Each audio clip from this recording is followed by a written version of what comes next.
is what I recommend. There you go.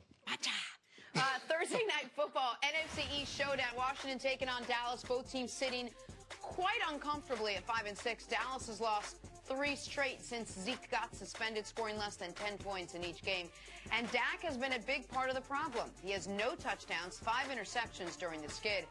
Cris, how much pressure is on Dak to turn things around in this game here tonight? To me, this is not about Dak Prescott. I mean, it's all on him to be able to make the plays, both in the run game and the passing game, to help his team. But this just highlights how the Dallas Cowboys are built, the struggles that they've had the past 3 weeks.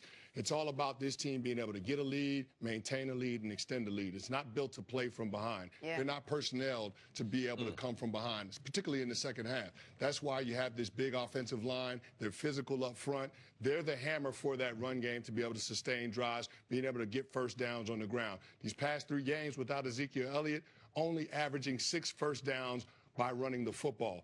Previous average earlier, the other 8 games, 8 first downs by running the football. So that's a big difference. And I understand people are saying that's only 2 first downs, but that's the difference in being able to put together scoring drives. And the Cowboys just haven't been able to do that this season. That's why they're getting outscored in the last 3 games, 72-16. So that becomes the problem. This defense is not built to be able to lock down teams and keep them from running the football. This defense is built to play with the lead, to get after passer, play that cover 2 defense that Rob Marinelli likes. So they wear down in the second half. When the second half when teams are averaging 50, where they have a total of 54 minutes and 22 seconds over the last 3 games in terms of total time of possession in the second half, to the Dallas Cowboys 35 minutes and 38 seconds, that becomes your issue. Your defense wears down, they get tired, and they're not built to come from behind. And then so go ahead, Stacey. And why do they get tired? They're a little undersized. They don't have tremendous depth, and it's hard to keep a 6-7 man rotation on the defensive line. The best defensive lines in the NFL, that's what they're able to do. Without Sean Lee to stabilize the linebacking core, they miss a lot of tackles. But is there pressure on Dak? Yes. But y'all tell me a spot in the NFL playing quarterback where there is no pressure. At this point, Deshaun Kaiser probably has no pressure on him. The teams that haven't gone 3 straight games without scoring 10 points, there's some pressure, but not this type of pressure. Okay, well, let's just go on the other side, because Dallas is playing. They do have an opponent tonight. They happen to be Washington. All right? I think Kirk Cousins is under pressure. He's got the franchise tag for a second time. All right? He's playing for a new contract. He's playing without his top 2 wide receivers from last year. Both of them 1,000 yards. Pierre Garçon, Deshaun Jackson, gone. Their leading rusher, Matt Jones, he's gone. He's on the Colts practice squad. Chris Thompson, their best rusher and receiver this year, he's gone. Terrell Pryor, he came here as a free agent to be their #1 receiver. He's gone. 2 starting offensive linemen, they're gone. The #1 and 2 middle linebacker, they're gone. Their first-round pick, Jonathan Allen, the defensive lineman from Alabama. He's like all the other Alabama hurts. He's either in the NFL and he can't play, or he's hurt. So we talking about pressure. There's pressure everywhere. Yeah. Everybody's playing with hurt players. I know we're not saying that. I know the commentary would be like, wow, but Dallas, they got their people hurt. Oh, Dak, he under all this. Everybody's under pressure. It's called the National Football League. There's only 16 games. Every week is monumental. Right. So, yes, he's under pressure, but so is everyone else. Different type of pressure, or a different degree of pressure. Okay, I just made that up then. No, you didn't just make it up, CC, but here's the thing. Kirk Cousins go out there today, and Washington scores 6 points, and Kirk Cousins has a 3-turnover, 0 touchdown game. And that is not making people come out the next day and say, maybe Kirk Cousins just isn't that good.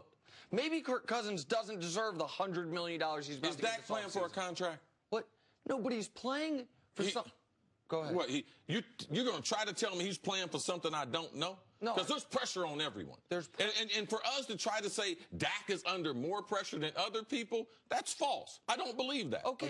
Agreed. And I don't feel like we can dismiss what we saw from Dak Prescott his rookie year. He was NFL Offensive Rookie of the Year for a reason. I mean, this guy can play, but it has to be the right supporting cast around him. And the Cowboys are built to win in a very specific way, Nick. He is. I know they're built to win in a very specific way. And we are going to start questioning the type of player he is if that is the only way they can win. Dak Prescott is in the midst of a 3-game stretch that is the worst 3-game stretch any quarterbacks had in the league all year. 3 games under 10 points scored for his offense, 3 games with 0 touchdowns, 8 giveaways. The only other guys who have done, forget the 10 points, but the giveaways is Deshaun Kaiser and Mike Glennon. One guy who's already been benched, one guy who will not be a starter in this league after You think this Dak under season. more pressure than Case Keenum? His team is 9-2. Dak's under a different type of pressure than Case okay. Keenum. Now we're going different. No. So I didn't say Dak was under the most pressure of anyone in the league this week. What I am saying is Dak's under the most pressure he's ever been in his What about career. Jimmy Garoppolo? He never started the game for San Francisco. He don't have no contract for next year. They traded for him. He ain't got no help out there. You think he's under pressure this week? Okay, but let's go the other side. Who's under more pressure this week, Dak or Tom Brady? Who's under more pressure this week? Tom Brady, because his reputation. Nah, okay, then you say reputation, and what I am trying to As soon as Tom Brady plays bad, you know what you're going to say? There go the 40-year-old man right there. Look at the old cripple. Look at him. He can't play no more. You've been calling for that all season. Dak is playing. You know what you're going to say if Dak plays bad? You know something, Chris? He's going to come back. You know who's going to be the starter in Dallas next week? You know who's going to be the starter next week? Stop. You know who's going to be the starter after that week? Exactly. No, hold on. Don't. If Dak plays tonight the way he's played the last 3 games, I said this at the start of the show, I will say it now. This has made me reevaluate everything I've thought about him. That's the pressure you put on him. You thought Dak was better than who he is. So now you're trying to put more pressure on him because he hasn't lived up to what you said. But it's not like I'm a man in the wilderness. Who won Offensive Rookie of the Year last year, Chris? Dak Prescott. Not Zeke Elliott. Did I not tell you that it was going to be a correction this year to Dak? Okay. Did I not warn you before he was missing and before everyone realized that their wide receivers weren't that good?